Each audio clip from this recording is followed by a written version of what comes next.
All right, welcome back to the SportsMax Zone. We're done with the recap, and now we look ahead to 2025. So, what is Lance and I looking forward to from the sporting landscape in the coming year? Yeah, Lance, you want to get us rolling? I prefer if you start. Oh, you're so kind. Yes, go ahead, yeah. Yeah, you know, there are so many massive events that are coming up for 2025. And I was very careful when I was making my 3 picks, Lance, because I think because there are so many sporting events, you can really get lost in so many of them. So the first thing I'm looking forward to, this is number 3 on my list. I can't leave out my tennis, guys, so I had to find a way to include tennis in today's discussion, is Carlos Alcaraz versus Yannick Sinner. And their rivalry and where it will go in 2025. Now, tennis is blessed because, especially men's tennis is really blessed because we're coming out of an era where we had the big 3, Roger Federer, Rafael Nadal, Novak Djokovic. Now you have Federer and Nadal retired, Djokovic is still hanging around, and you have these 2 amazing youngsters coming through, Alcaraz and Sinner. In 2024, they shared the 4 Grand Slams.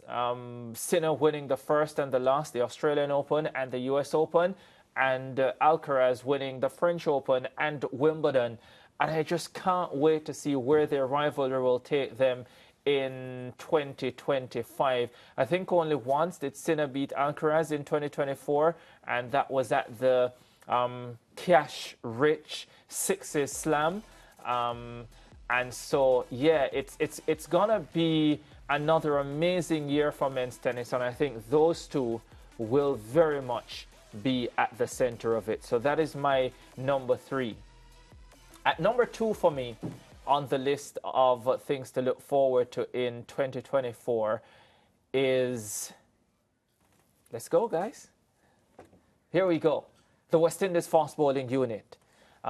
And I'm very excited about the West Indies fast bowling unit. What I saw, or what I have seen throughout the course of the year, says to me that this unit has the potential to be one of the best in the world. And when you look at the different performances throughout the course of the year, starting with Shamar Joseph in Australia, we saw Jaden Seals in England against South Africa, against Bangladesh as well. Kemar Roach, although he's well into his 30s, has continued to bowl well, especially at home. And whether you're going to add someone like Justin Graves as a sort of 5th option, or whether it's going to be the former captain, Jason Holder, coming back into the fold, I just really believe that this unit can create problems going forward for the best batsmen in the world. The real issue is going to be how their workloads are managed, because they're all playing T20 internationals, 50-over cricket and Test cricket as well. So it's going to be important to effectively manage their workload. So that's at number 2. And at number 1 for me is Jamaica's men's sprinting, which experienced a sort of renaissance in 2024 with Kishane Thompson hopping onto the scene to join Oblique Seville, who has been there for a few years. Oblique Seville, some would say, flattering to deceive at another global championship. It's going to be interesting to see how Thompson follows up after his Olympic silver medal, because the truth is, Lance, in my opinion, Kishane Thompson could have folded in that Olympic final. I actually think the fact that he held on for the silver medal was significant and speaks a lot about him as a competitor and as a fighter, because we've seen other men in similar positions fall apart in the past. There's a reason Asafo Paul doesn't have an Olympic individual medal. There's a reason the South African sprinter has not won a global individual medal yet. I don't know why his name just slipped me. Simbine. Akane Simbine. And Thompson could have folded in that final. He could have, because there was pressure. At the 70-meter mark, there was immense pressure. Yeah, and he could have completely fallen apart and he didn't. So, well, I thought he won. I was on commentary. I thought he won. You sure did, as did the American commentator. And I think Eurosport called him as the winner as well, so you were not alone. Those are the three things I'm looking forward to most of all from a Caribbean sporting, well, not just a Caribbean, from a world sporting standpoint in 2025. And for Oblique Seville, it's about whether he can recover mentally from the last 3 years, 2022, 2023, and 2024, to finally get on the global podium in 2025.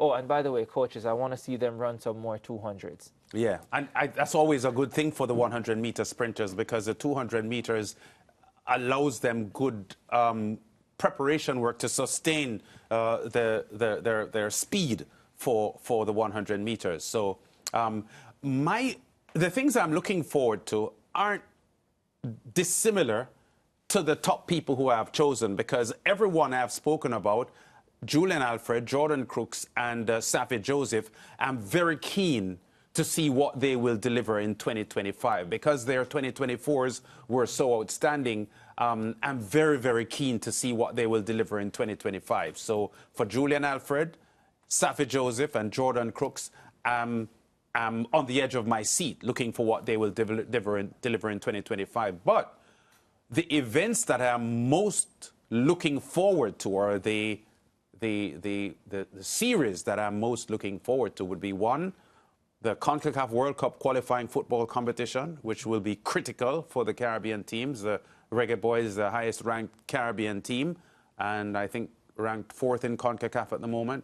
So they have a good shot, because the USA, Canada, and Mexico are already automatic qualifiers, and there's a possibility of as many as 8 CONCACAF teams qualifying. So I'm keen to see what happens there. The World Championship in Tokyo, which in a way sides with your anxiety to see what Oblique Seville and Kishane Thompson will deliver. But there are the Olympic champions from Dominica and St. Lucia and Jamaica, if Roger Stoner decides to continue instead of playing NFL, if he gets drafted. And I'm also looking forward to the Mute Mile in December. So those are the 3 events that are captivating my thoughts as I look ahead to 2025. FIFA World Cup qualifying, the Mute Mile in December, because the Mute Mile, already the richest in CARICOM at $250,000 is going up to $300,000 in the coming year in December.